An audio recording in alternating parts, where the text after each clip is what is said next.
Hello guys, good morning. Andito ako ngayon no sa bahay ni siguro ang ngalan ni mo Migaman? Rebecca? Bahay ni Rebecca. Ayan.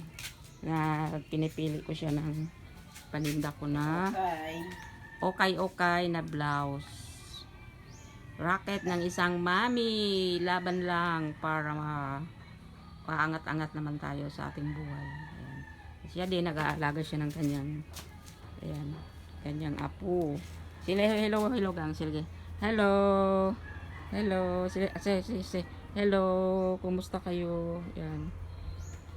Kakatapos lang kasi ng bagyo sa amin dito sa Basay kaya malutak.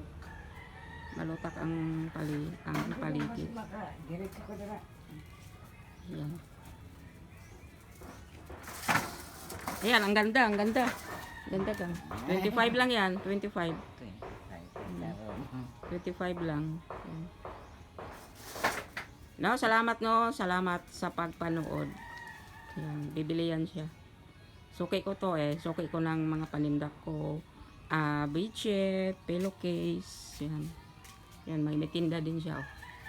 Kanya lang ang buhay. Kailangan tayong mayroong mga diskarte. Kung walang diskarte, gutom talaga. Ayan.